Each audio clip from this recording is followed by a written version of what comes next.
తొలి రోజు సిద్ధం సభపై ప్రజల రియాక్షన్. జగన్ కి ఇంటెలిజెన్స్ సంచలన రిపోర్ట్.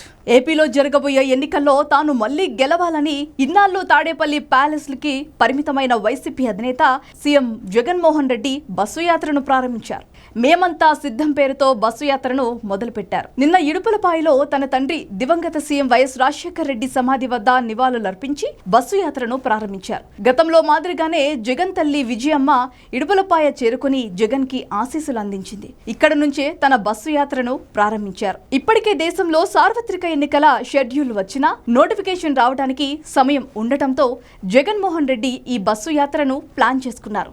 21 రోజుల పాటు 21 పార్లమెంటు నియోజకవర్గాల్లో తిరిగేలాగా బస్సు యాత్ర ప్లాన్ చేసుకున్నారు. మొదటి రోజు ఎక్కువ మందితో సభను నిర్వహించాలని, రోడ్ షోలో ఎక్కువ మంది ఉండేలా చూడాలని పార్టీ నేతలను భావించారు. కానీ వాస్తవంలో అందుకు భిన్నంగా జరిగింది.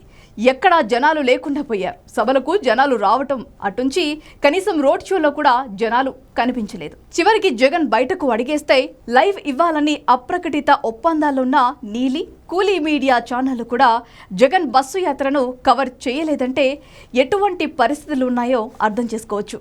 ఇక ఈ నేపథ్యంలో తగుదనమ్మా అంటూ సాక్షి మీడియా ఇచ్చిన కవరేజీ కాస్త నవ్వులు పాలైంది. జనాలే లేని దృశ్యాలు సోషల్ మీడియాలో వైరల్ అయ్యాయి. బస్సు యాత్రలో భాగంగా వెంపల్లిలో జగన్ 10 నిమిషాల్లో వస్తున్నారని తెలిసిన పట్టుమని 20 మంది కూడా లేని పరిస్థితి. ఇక ఇడుపులపాయ వైపు దృశ్యాలు చూపించడానికి ఛానళ్లు సిద్ధపడలేదు.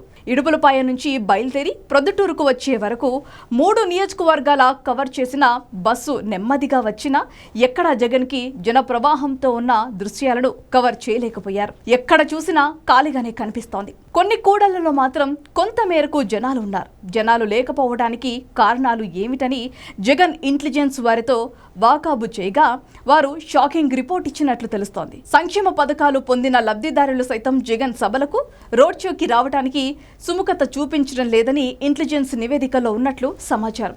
వారు రాకపోవడానికి కారణం తిరిగి జగన్ గెలుస్తారనే పూర్తి నమ్మకం లేదనే.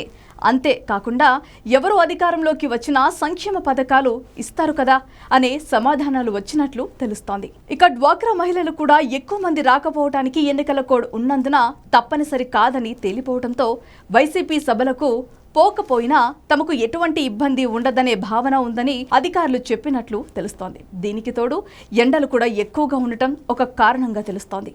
వాటికి తోడు క్యాడర్ను వదిలేసి వాలంటీర్ల మీద రాజకీయం చేస్తున్న సమయంలో వారు ఉత్సాహంగా వస్తారని ఆశించి భంగపోయినట్లు తెలుస్తోంది.